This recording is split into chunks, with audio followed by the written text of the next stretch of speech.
బనకచెర్ల ప్రాజెక్టును కట్టి తీర్తాం అని నిన్న లోకేష్ గారు మాట్లాడారు. ఏ బలం చూసుకొని మాట్లాడుతున్నాడు లోకేష్ గారు అంటే రేవంత్ రెడ్డి బలం చూసుకొని మాట్లాడుతున్నాడు. ఢిల్లీలో బీజేపీ మా చేతుల్లో ఉంది, మేము ఏం చెప్తే బీజేపీ ప్రభుత్వం ఆ పని చేస్తుందని, మా చేతిలో ఎంపీలు ఉన్నారు కనుక, కేంద్ర ప్రభుత్వం మా చేతిలో ఉంది కనుక ఖచ్చితంగా మేము ఆడిందే ఆట పాడిందే పాట అని ఒక ధైర్యంతో ఇలా లోకేష్ గారు మాట్లాడుతూ ఉన్నారు. మరి లోకేష్ గారు ప్రాజెక్ట్ కట్టి తీర్థం, అనుమతులు తెచ్చి తీర్థం అని ఆయన మాట్లాడితే రాష్ట్ర కాంగ్రెస్ ప్రభుత్వం ఎందుకు ఈరోజు ఇప్పటివరకు స్పందించలేదు?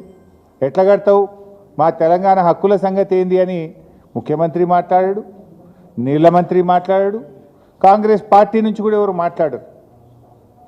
అంటే దీన్ని బట్టి ఏమర్థమవుతుంది? మీరు ఆల్రెడీ లోపాయికారి ఒప్పందం చేసుకున్నారు.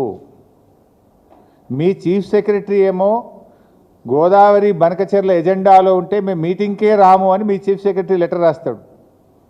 మీరేమో రాత్రికి రాత్రి ఢిల్లీకి పోయి మొదటి అంశమే గోదావరి బనకచెర్ల ఉంటే కూడా ఆ మీటింగ్లో పాల్గొంటారు, కమిటీ వేయడానికి ఒప్పుకొని వస్తారు.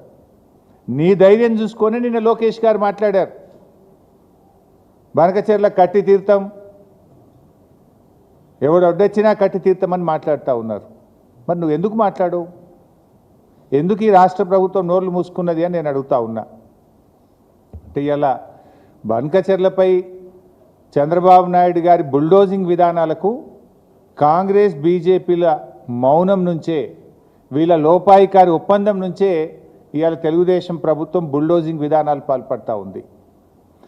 మీరు సహకరించడం వల్లనే అంత ధైర్యంగా ఈరోజు వాళ్ళు మాట్లాడుతున్నటువంటి పరిస్థితి ఉంది. రేవంత్ రెడ్డి ఏం మాట్లాడుతుండు ఉల్టా? ఒకవైపు ఏమో లోకేష్ మేము బనకచెర్ల కట్టి తీరుతాం, ఎవడు అడ్డొస్తాడో రండి, ఎవడు అడ్డొచ్చినా మేము అనుమతులు తెస్తాం అని ఒకవైపు లోకేష్ మాట్లాడుతుండు. రేవంత్ రెడ్డి ఏం మాట్లాడుతుండు? అసలు వాళ్ళు బనకచెర్ల కడతామంటే కదా నేను అడ్డు చెప్పేది అంటుండు. మనం ఏమన్నా ఢిల్లీలో బనకచెర్ల ప్రాజెక్టు వాళ్ళు కడతామంటే కదా నేను అడ్డు చెప్పేది అని చంద్రబాబు నాయుడు పేలవంగా బేలముఖం వేసుకొని మాట్లాడుతుండు.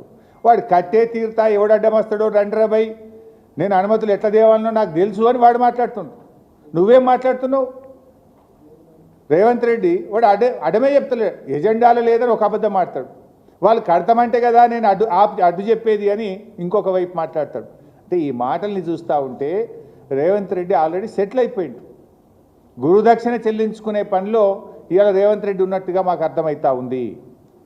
లోకేష్ ఏ ధైర్యంతో ఇలా బనకచెర్లపై బరి తెగించి మాట్లాడుతూ ఉన్నారు అంటే, ముఖ్యమంత్రి రేవంత్ రెడ్డితో పాటు కాంగ్రెస్ బీజేపీ పార్టీలు డూడు బసవన్నలుగా తలూపడం వల్లనే అంత ధైర్యంగా మాట్లాడుతున్నారు. ఎందుకు? రేవంత్ రెడ్డి ఏమో గురుదక్షిణలో భాగం, తన పదవిని కాపాడుకోవడంలో, కేంద్ర ప్రభుత్వం మెప్పు పొందడంలో చంద్రబాబు గారు సహకారం కావాలి. ఇంకొక వైపు బీజేపీ ప్రభుత్వం ఢిల్లీలో తమ పీఠాన్ని కాపాడుకోవడానికి ఇవాళ తలలూపుతున్నటువంటి పరిస్థితి ఉన్నది. అయినా ఇవాళ లోకేష్ గారు ఏం మాట్లాడుతుందంటే, మిగులు జలాలు ఇవాళ సముద్రంలో కలుస్తున్నాయి మీకు కనబడతలేదా అని మాట్లాడుతున్నాడు. నేను అడుగుతా ఉన్నా లోకేష్ గారిని, ఇవాళ అసలు సాగునీటి జలాలపైన లోకేష్ది అవగాహన లోపం, ఆయన అవగాహన లేకుండా మాట్లాడుతూ ఉన్నాడు. ఇన్ఫ్యాక్ట్ ఆయన ఒక యంగ్స్టర్. నేను ఆయనకు చెప్పదలుచుకున్న ఏంటంటే, భవిష్యత్తులో మీరు చెడగొట్టుకుంటా ఉన్నారు, అవగాహన లేకుండా మాట్లాడి ప్రజల ముందు అభాస్పాలవుతూ ఉన్నారు. ఒక అంతర్రాష్ట్ర విషయంలో కానీ ఒక నీళ్ళ విషయంలో మాట్లాడేటప్పుడు ఆచితూచి మాట్లాడాలి, అవగాహనతో మాట్లాడాలి.